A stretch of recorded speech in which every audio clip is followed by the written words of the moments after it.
近日，五角大楼发表声明称，美国国务院已经批准了3项对非军售交易，总价值约26亿美元。而在该声明发表之际，美国政府正试图延长其在菲律宾的驻军协议。该协议对美国的亚太战略至关重要。专家表示，在如此敏感时刻向菲律宾出售巨额军火，足以证明菲律宾在美国亚太战略中的重要性。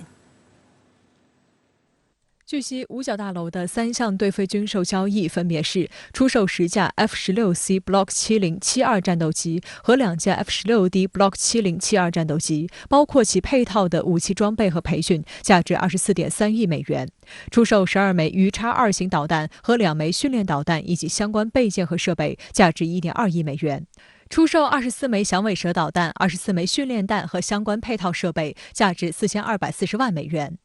目前，菲律宾空军最先进的战机就是韩国制造的 FA-50精英。这种在教练机基础上发展而来的攻击机，战斗力偏弱，只能发射较老版本的响尾蛇近距空导弹，不具备发射精确制导炸弹的能力。唯一能发射的小牛空地导弹，则存在威力偏弱的问题，对地对海攻击能力有限。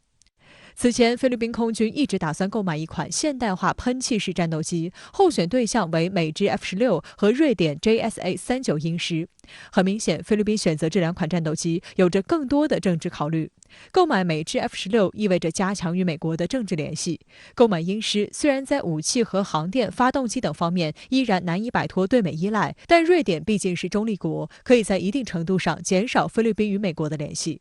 如果菲律宾最终选择购买 F-16，那菲律宾未来的外交和国防政策实际上就已透露了诸多信号。菲律宾军队迄今依然以美制武器为主。有分析指，从本次军售看，美国出售给菲律宾的 F-16战斗机是最新型号，价格上也说明其很可能是高配版本。而出售的导弹则说明菲律宾空军有意增强对海攻击能力，对地攻击和空战能力则十分有限。一旦菲律宾空军正式装备挂载鱼叉反舰导弹的 F-16战斗机，并让其形成战力，其指向性已经非常明显了。在西太相关海域的看法上，一些菲律宾政界人士与杜特尔特总统有着较大的分歧。前者试图借助美国的力量来占更多便宜，而杜特尔特总统则有意避免菲律宾过度向美国靠拢。杜特尔特本人及其家族和美国应该说距离是有相对的遥远，但是我们知道菲律宾这个国家和美国的关系又是非常的紧密，那么有100多年的一个历史，而且是一个长期的一个联盟关系，所以呢，美国对菲律宾进行军事这种销售，应该说是它联盟管理的一个重要的方式，而且这种军火销售也是表明了这个美国依然对于菲律宾的这种军事安全有着极为重要的一个影响。美国企业研究所的访问学者埃里克·塞耶斯则表示，这一举动似乎是华盛顿为确保美国仍然是马尼拉的首选安全伙伴而采取的一种主动努力。菲律宾是美国的条约盟友，几项军事协议都依赖于访问部队协议。该协议为数千名美军进出菲律宾进行战争演习提供了规则，对于美国在南海地区保持存在具有重大意义。去年2月，菲律宾宣布终止与美国签署的访问部队协议，随后又2次宣布暂停终止协议6个月。今年6月14号，菲律宾外交部长洛辛宣布，总统杜特尔特决定第3次暂停终止与美国的访问部队协议，为期6个月。正是在这一背景之下，美国批准对菲军售，也被认为是在为恢复访问部队协议向马尼拉伸出橄榄枝。外界注意到，拜登政府在南海周边的布局不仅仅是瞄准菲律宾。美国与印尼在巴旦岛建设的海事训练中心周五举行动工仪式。训练中心耗资350万美元兴建，将设有客室、军营及1个发射台，由印尼海事安全局营运。巴旦岛是印尼战略要地，位于马六甲海峡和南海的交汇口。美国驻印尼大使以视频形式出席仪式。他说，海事训练中心会是美国与印尼持续努力提升区域安全的一部分。美国现在是想方设法想在南海以及附近海域加强美国的军事存在。那这个基地的设立，应该说，它是美国的一个战略的考虑。那么实际上它是想以一个相对微妙的方式来加强美国在这个海域的存在。当然我们也知道，印尼呢应该说在南海问题上态度相对温和，也不会完全追随美国，但是呢它也有借助于美国的这样一个战略诉求。所以说这是一个虽然不是那种军事价值非常敏感，但是呢却是一个非常微妙的一个存在。虽然不停拉拢盟友搅局亚太，但美国自身在该地区的军事部署似乎捉襟见肘。据美媒报道，周三至周四，美海军里根号航母在印度洋与印军进行了一次演习。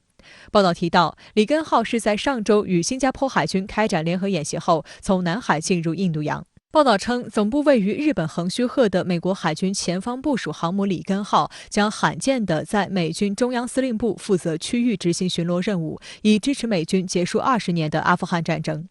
里根号航母将接替艾森豪威尔号。艾森豪威尔号航母自今年4月起就开始在中东地区行动，并在1年内进行了第2次部署。与此同时，卡尔文森号航母攻击群在即将部署之前，一直在夏威夷附近进行演习。据了解，这个航母攻击群预计将于今年夏天晚些时候部署到印度太平洋地区，以填补里根号前往中东留下的空白。报道称，美国海军航母的移动也显示了航母部队正在承受的压力。为了满足作战指挥官的要求，美国海军航母部队在去年不得不多次执行双泵部署，艾森豪威尔号和罗斯福号都不得不在1年内部署2次。相关话题来连线特约评论员吴卫。吴先生您好。美国与印尼近日在巴旦岛举行联合战略海事中心的动工仪式。这个耗资350万美元的训练中心将设有教室、兵营和发射台。那么您对此有何观察呢？是的，程倩，这个所谓美印联合战略海事中心的名称是具有迷惑性与欺骗性的。说的直白些，它就是一座军事基地。在研判一座军事基地的时候啊，我们首先要看它所处的地理位置，这是任何一座军事基地之所以建立的重要前提。巴旦岛位于马六甲海峡东部航路出口，正对着新加坡，是马六甲海峡通往南海的必经之处。巴旦岛拥有得天独厚的港池资源，我看了一下卫星图片，发现它容积最大的北部港池出海口恰好正对着新加坡樟宜海军基地。这个港池的容量起码是樟宜基地的10倍以上。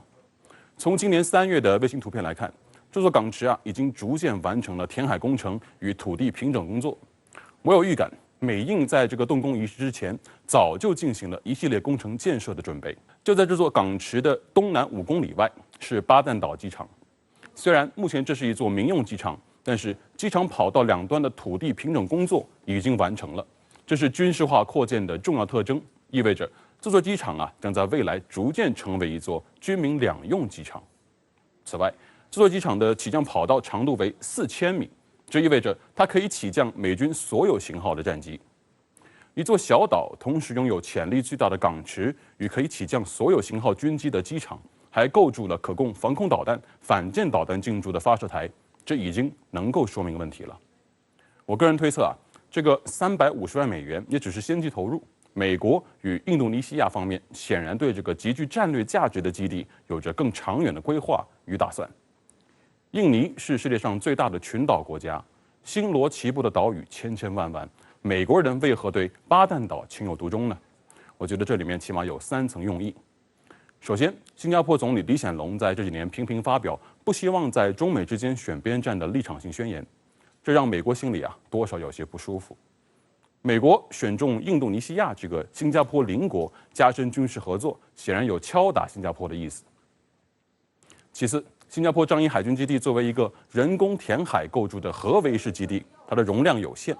虽然能够停泊美军的核动力航母，但是航母往里面一横，可供其他舰艇停泊的空间就十分有限了。舰艇停泊的过于密集，很容易被一锅端。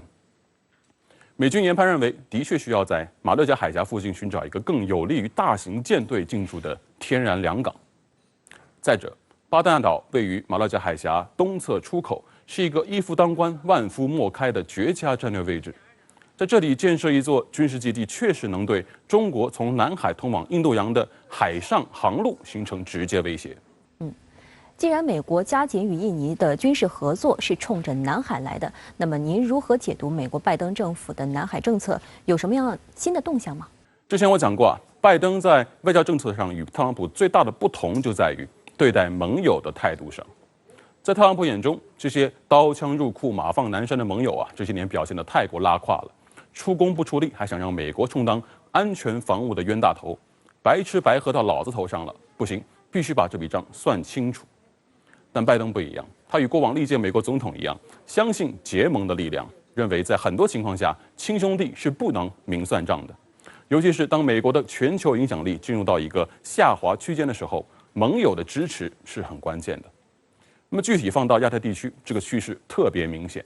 除了我刚才提到的新加坡不选边站的立场宣示，前不久菲律宾还历史上第3次宣布暂停与美国的访问部队协议。这意味着美国距离南海区域距离最近的菲律宾几座军事基地将无法使用。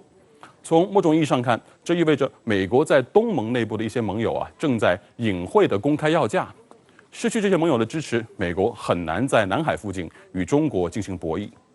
这同样意味着东盟一些国家已经读懂了拜登那句“美国回来了”的政治意涵，现在纷纷将要价摆上台面。美国是真的回来了，还是假装回来了，就看真金白银什么时候到位了。据我的观察，拜登政府的南海政策有几个显著的特征。首先，美军显著提升了所谓航行自由军事行动的频次。最直观的新动向是，美军航母编队进入南海的频次增加，并且不再以过往年度海上部署的方式定期的假装路过，而是毫无预兆的来回出入南海，是一种以实战化为背景的无规律出现。其次，制造或鼓动制造南海区域内的这个海上争端，尤其是南海域内国家，比如马来西亚、越南、菲律宾与中国的海上对峙，借此制造新的争端与冲突热点，扼杀南海各方行为宣言营造的和平稳定氛围。再者，从历史的垃圾堆中翻出所谓南海仲裁案，对域内国家挑拨离间，破坏现有的区域政治共识。美国不是联合国海洋法公约的缔约国，却总在边海纠纷的现场充当这个所谓调停者的角色。由此可见，拜登政府显然将南海视为与中国进行博弈的主舞台之一，正如他们将克里米亚与黑海作为与俄罗斯博弈的主战场一样。这意味着围绕南海问题将在未来肉眼可见的时间里极有可能爆发新的冲突点。这个冲突很可能是直接的海空军事摩擦，也有可能是围绕区域政治影响力的外交博弈，也可能会是假借国际争端调解体系进行的法理之争。好的，谢谢吴先生在线与我们分享您的观点，谢谢。